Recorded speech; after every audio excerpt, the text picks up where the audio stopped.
কি গো, তুমি এত রাত করে ফিরলে, তাও আবার খালি হাতে? কেন, তুমি কি আমাকে কিছু আনতে বলছিলে নাকি বাজার থেকে? তুমি আমার মেজাজটা খারাপ করো না তো এই রাতের বেলা। কি হয়েছে, তুমি এমন ব্যবহার করছো কেন? আমি কি কোনো ভুল করলাম নাকি? তোমাকে আমি কত কি আনতে বলেছিলাম, আর তুমি এখন বলছো আমি কিছু আনতে বলেছিলাম কি না? সত্য বলছি, আমার মনে নেই কি কি আনতে বলেছিলে। তোমাকে বলিনি ছেলে আসবে কালকে, তার বন্ধুকে সাথে নিয়ে খবর পাঠিয়েছে, তাদের জন্য ভালো ভালো বাজার করতে হবে, সেসব ভুলে গেছো নাকি? ও আচ্ছা, একদম ভুলে গেছি, আমার তো মনে নেই। কালকে ওরা আসলে এখন আমি কি করব বলো তো? কি আর করবে, ঘরে তো মাছ আছে, ওরা আসলে পরে না হয় আমি বাজার করব, তুমি চিন্তা করো না। তোমার যা ইচ্ছে তুমি তাই করো, আমি তোমার সাথে আর কোনো কথাই বলতে চাই না, তোমার সাথে কথা বলে কোনো লাভ নেই। আরে বলেছি তো বাবা, আমি কালকে বাজার করব, তুমি এখন একটু চুপ করো, খেতে দাও। হাত মুখ ধুয়ে এসো, তারপর খাবার দিচ্ছি, যাও।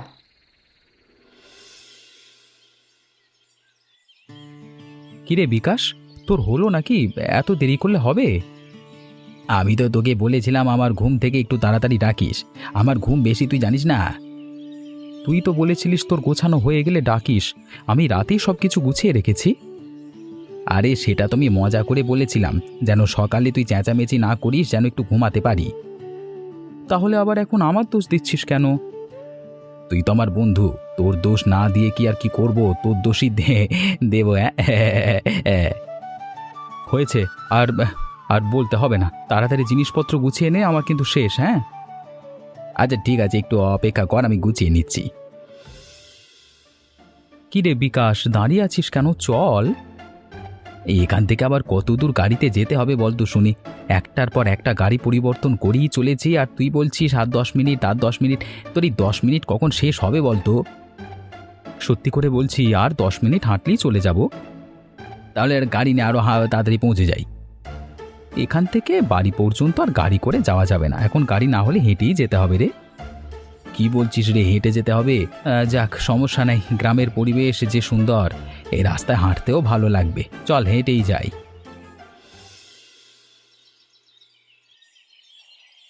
মা, মা, বাবা কোথায়? তোমরা কেউ নেই বাড়িতে নাকি? অমিত বাবা, তুই এসেছিস, কতদিন পর তোকে দেখলাম। কি এক ছেলেকে এত ভালোবাসা দিলে চলবে? সাথে যে আপনার আরো একটা ছেলে এসেছে, সেটা তো খেয়ালই করেননি। হ্যাঁ, কেমন আছো বাবা? আসতে কোনো অসুবিধা হয়নি তো তোমাদের? আরে আমরা একদম ভালো আছি, আপনি কেমন আছেন? আমি বাবা ভালো আছি, তোমরা এসেছো দেখে আরো ভালো লাগছে। তোমার বাড়ির সবাই ভালো আছেন তো? জি, সবাই ভালো আছে। তা কাকা কোথায়, তাকে তো দেখতে পাচ্ছি না। অমিতের বাবা নদীতে গেছে, এখনো আসেনি। নদীতে গেছে মানে? আরে না না, তেমন কিছু না। চল ঘরে গিয়ে আগে বিশ্রাম নিবি, পরে সব নিয়ে কথা হবে। আরে ওর বাবা তো নদীতে মাছ ধরে, মাছ ধরতে গিয়েছে, কিছুক্ষণ পরেই চলে আসবে। কিরে অমিত, কাকা যে মাছ ধরে সেটা তো কখনো বলিসনি। এটা আবার বলবার কি আছে, তুই তো কখনো জিজ্ঞেস করিসনি। আমি অনেকবার জিজ্ঞেস করেছি, তুই এড়িয়ে গেছিস। মা ডেকে গেছেন, আমাদের জন্য নাস্তা তৈরি করেছেন। চল হাত মুখ ধুয়ে আসি, তারপর কিছু নাস্তা করে নিয়ে এসব, পরে কথা হবে। কি গো, কোথায় গেলে তুমি? আজকে তো অনেকগুলো মাছ পেয়েছো, বেশ ভালোই। আজকে তোমার ছেলে আসবে, সেই জন্য আমার ভাগ্যটা ভালো। তা তোমার ছেলে এসে পৌঁছালো নাকি? এসেছে এসেছে, একটু আগেই এসেছে। কিরে অমিত, কোথায় তুই? দেখ তোর বাবা এসেছে মাছ ধরে। বেশ বড় ইলিশ মাছ পেয়েছেন দেখছি। আর তোমরা এসেছো, সেই জন্য এত ভালো মাছ পেয়েছি, ভাগ্যটা ভালো। তোমরা কেমন আছো বাবা? তোমার বাড়ির সবাই ভালো আছেন তো? কিরে অমিত, কেমন আছিস রে বাপ? হ্যাঁ আমি ভালো আছি। যাও তুমি গোসল করে আসো, মাছের গন্ধ গোটা শরীরে। তাড়াতাড়ি গোসলটা সেরে আসুন, আপনি আসলে আমরা একসাথে খাবার খাবো। আচ্ছা ঠিক আছে, তোমরা একটু বসো, আমি গোসল করে আসছি। আর শোনো মালতী, মাছগুলো বরফ করে রেখো, পরে বাজারে বিক্রি করব। ওরে বাবা, এত বড় ইলিশ মাছের টুকরো! এগুলো তোমার কাকা নিজে ধরেছে, তাজা ইলিশ। খেয়ে দেখো, অনেক মজা পাবে। তা আজকে যে মাছগুলো বরফ করে রাখলো, তা কখন বিক্রি করবে? এত সব দিয়ে তোর কাজ কি বলতো? তুই ভাত খা। তুই এমন করছিস কেন? ও যেহেতু জানতে চাচ্ছে, তোর বাবাই তো বলবে। তোর খাওয়ার তুই খা। একটু পরেই খাবার খেয়ে আমি হাটে যাব, এগুলো বিক্রি করব এবং বাড়ির জন্য বাজার করে নিয়ে আসব। আমিও আপনার সাথে বাজারে যেতে চাই কাকা, গ্রামটা একটু ঘুরে দেখতে চাই। তোর বাজারে যেতে হবে না। গেলে যাক না, তোর বাবার সাথে একটু ঘুরে আসুক, আমাদের বাজারটাও দেখে আসুক। শহর থেকে এসেছে, একটু ঘুরে দেখবে না? আমি তো যেতে চাই কাকা, আমাকে নেবেন না বলুন? নেব না কেন, অবশ্যই নেব। তুই খাবার খেয়ে নে, আমি যখন যাব তোমাকে ডাকবো। আচ্ছা ঠিক আছে। কি গো গোপালদা, আরে এই ছেলেটি কে? হ্যাঁ, ওকে তো চিনতে পারলুম নি। গ্রামে নতুন এসেছে মনে হচ্ছে। আরে ও হচ্ছে বিকাশ, শহর থেকে এসেছে, অমিতের বন্ধু। গ্রামটা একটু ঘুরে দেখবে। বুঝতে পেরেছি, বেড়াতে এসেছো। হ্যাঁ হ্যাঁ, বেড়াতে এসেছে। তা তো দেখছি আজকে ভালোই মাছ পেয়েছো। দামটাও কিন্তু ভালো দিতে হবে। এর দাম না পেলে অন্য গ্রামে বিক্রি করতে হবে। গ্রামের অতিথির সামনে অপমান করছো নাকি? হ্যাঁ, সে তো ভাববে সবসময় আমি তোমাকে ঠকাই বা কম পয়সায় দিই। না না, তুই কম পয়সা দিস না। তবে এবারের মাছগুলো ভালো। তার উপরে বুঝতেই পারছিস, অতিথি এসেছে, একটু ভালো বাজার করতে হবে। বুঝতে পেরেছি, চিন্তা করো না।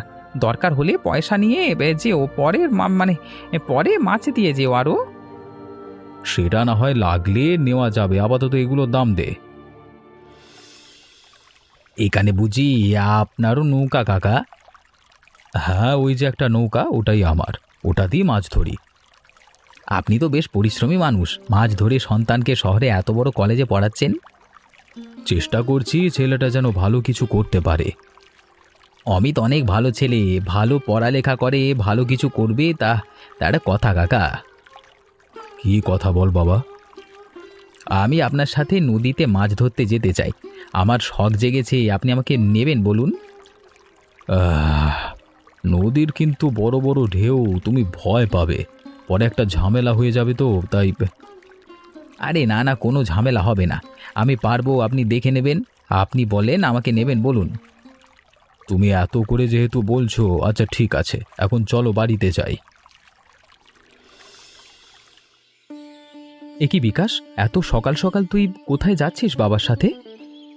আরে আমি তো কাকার সাথে নৌকায় করে নদীতে মাছ ধরতে যাচ্ছি। কি বলিস তুই, বাবার সাথে মাছ ধরতে যাচ্ছিস? এসব পাগলামি ছেড়ে দে বলছি। তোর মাছ ধরতে যেতে হবে না, পরে একটা বিপদ হবে। এত চিন্তা করছিস কেন? আমি তো আছি, কিচ্ছু হবে না। আজকে মাঝ নদীতে যাব না। বাবা, এটা কিন্তু মোটেও ঠিক হচ্ছে না। আরে কাকা, তোমাকে নিতে চাইনি, আমি জেদ করেছি, সেই জন্যই নিয়ে যাচ্ছে বাবা। তুই চিন্তা করিস না, তুই গেলে চল। আমি যাব না, তোর যেতে ইচ্ছে হলে তুই যা। আমার তো যেতে ইচ্ছে করছে, সেজন্যই তো আমি যাচ্ছি। চলুন কাকা।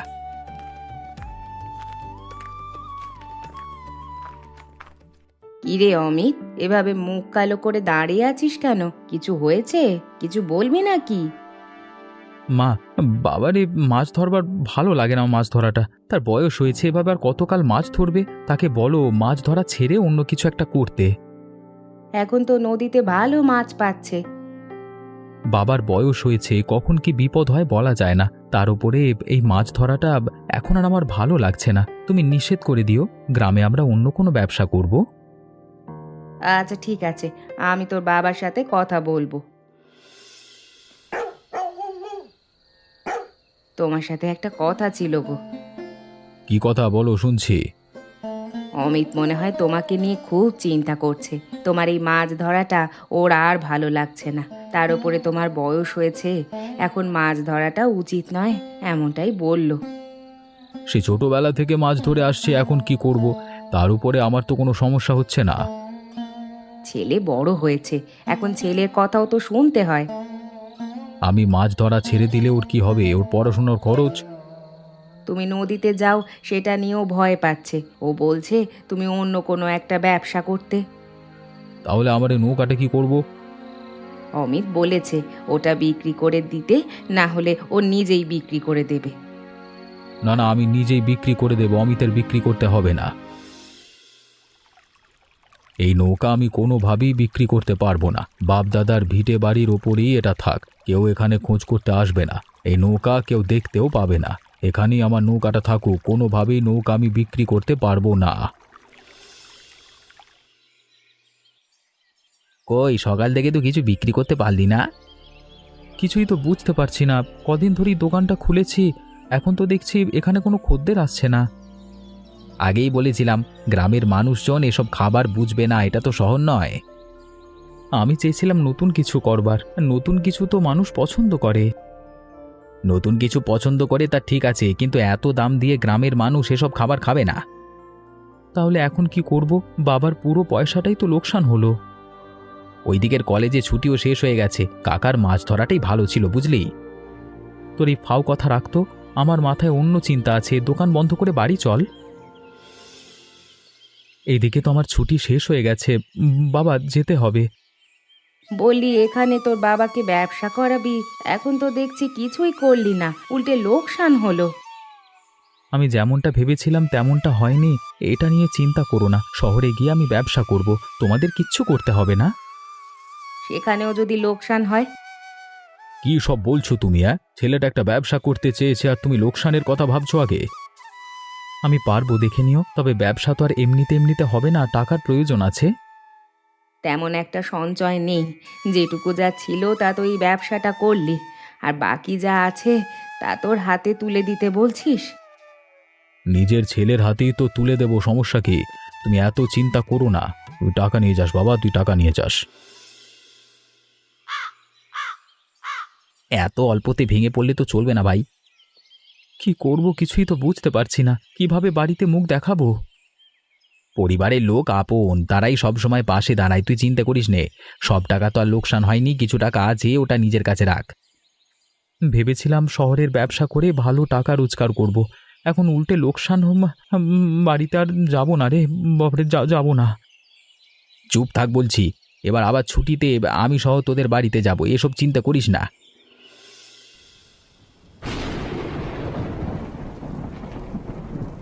বাবা, মা। একি রে, তোরা কোত্থেকে এলি? এতটাই ঝড় বৃষ্টি, কোথাও গাড়ি পাওয়া যাচ্ছিল না, তাই হেঁটে হেঁটে অনেকটা পথ পাড়ি দিতে হলো। তার উপরে আবার মাঝে মধ্যে এখানে ওখানে দাঁড়িয়েছিলাম। সবটাই তো শুনলেন কাকা, এখানে আসলে অমিতের কোনো দোষ নেই। আমার ছেলে যে ঠিক আছে এটাই অনেক, টাকা ওরকম আসবে যাবে। কিন্তু আমার চিন্তা হচ্ছে এই ঝড় বৃষ্টি নিয়ে, পানি তো বেরিয়ে যাচ্ছে দুদিন ধরেই, ঝড় হচ্ছে। কোনো চিন্তা করো না, আমাদের পুরনো বাড়িতে গিয়ে আশ্রয় নেব, সেটা অনেক উঁচুতে। এটা ঠিক বলেছ, সেখানে আশ্রয় নিতে হবে বাবা। আমার তো প্রচণ্ড ভয় করছে, মনে হচ্ছে আরও বৃষ্টি হলে এই পুরনো বাড়িও ডুবে যাবে। বৃষ্টি বেশি হলে নদীর জোয়ারের পানিও প্রবেশ করতে পারে। আমার কাছে একটা বুদ্ধি আছে। তোমার কাছে আবার কি বুদ্ধি আছে বাবা? পানি উঠলে রক্ষে হবে? রক্ষা হবে কিনা বলতে পারছি না, আগে বুদ্ধিটা কাজে লাগাতে হবে, তারপর দেখা যাক। আচ্ছা ঠিক আছে, দেখি তোমার কি বুদ্ধি। চল আমার সাথে। কাকা, এটা আপনার সেই পুরনো নৌকাটা না? বাবা, তুমি এটা বিক্রি করনি? এটা এটা তো আমার পুরনো দিনের স্মৃতি, এটা বিক্রি করতে পারিনি রে বাবা। এটা যদি আমরা ঠিকঠাক করি, পানি বেড়ে গেলে আশ্রয় নিতে পারবো। হ্যাঁ, এটা ঠিক করতে হবে আমাদের। এই যে নৌকার ভেতরে একটা ইলিশ মাছ, মনে হচ্ছে ভাঙা অংশ দিয়ে ঢুকে পড়েছে। তাহলে তো ভালোই হলো, খাওয়া যাবে। আগে মাছটা ধর, তারপর নৌকাটা ঠিক করছি। কি করব কিছুই তো বুঝতে পারছি না, বাড়িঘর সব কিছু ডুবে গেছে, কোথায় আশ্রয় নেব? সব কিছু চোখের নিমেষেই শেষ হয়ে যাচ্ছে। ভেলায় তো আর সব সময় থাকা যাবে না, কিছু একটা তো বের করো। আমি কি করব কিছুই আমার মাথায় আসছে না। তার উপরে খাবারের কোনো ব্যবস্থা নেই, বর্ষার মধ্যে বন্যা হয়ে একটা নাজেহাল অবস্থা তৈরি হলো। আচ্ছা আচ্ছা, ভালো কথা, আমার মাথায় একটা বুদ্ধি এসেছে। যাই হোক, শেষ পর্যন্ত তোমার মাথায় যে একটা বুদ্ধি এসেছে এটা শুনেই ভালো লাগছে। কি বুদ্ধি এসেছে বলো তো শুনি, কাজের বুদ্ধি কিনা দেখি। আর এই গোপাল দাদাদের একটা পুরনো বাড়ি আছে না, সেটা অনেক উঁচু আগেকার দিনের, সেখানে গিয়ে আশ্রয় নিলেই তো হয়। তাহলে তো সেখানে এখন নিশ্চয়ই গোপালদা আশ্রয় নিয়েছে। আরে কোনো সমস্যা নেই, গোপালদা অনেক ভালো মানুষ, আমরা গেলে ফিরিয়ে দেবে না। আচ্ছা ঠিক আছে, চলো, আর তো কোনো উপায় নেই।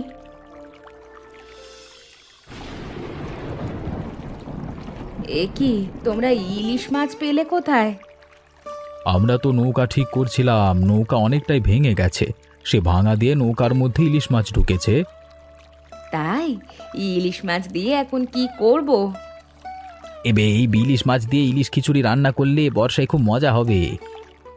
না বিকাশ, একদম ঠিক কথা বলেছিস তুই, বর্ষার মধ্যে ইলিশ খিচুড়ি অনেক মজার হবে, তুমি রান্না করো তো।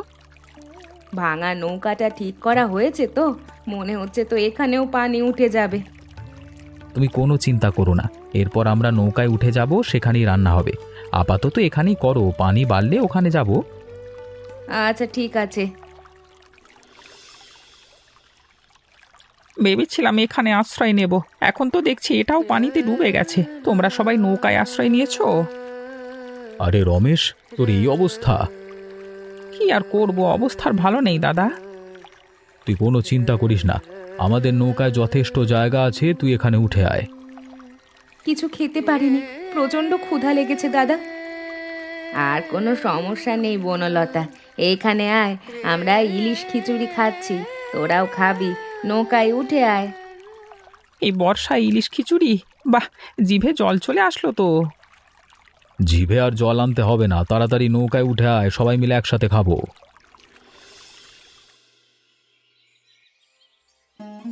বাবা, আমি তোমাকে অনেক কষ্ট দিয়েছি, তুমি আমাকে ক্ষমা করে দিও। এসব তুই কি বলছিস?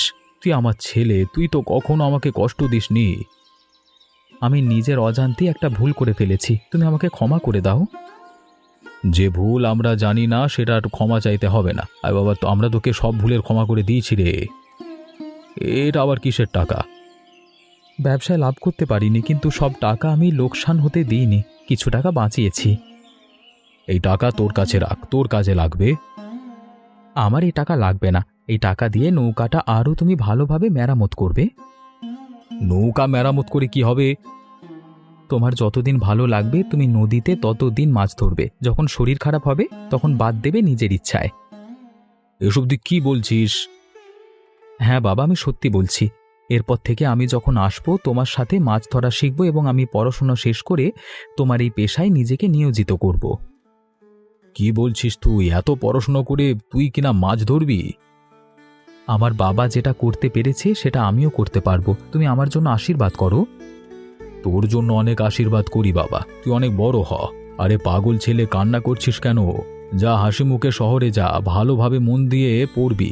বিকাশ বাবা সময় পেলে চলে এসো, তিনজনে মিলে মাছ ধরবে একসাথে। হ্যাঁ ঠিক আছে কাকা, সময় পেলেই আমি চলে আসবো। চলো মিত, ওদিকে গাড়ি মিস হয়ে যাবে না হলে।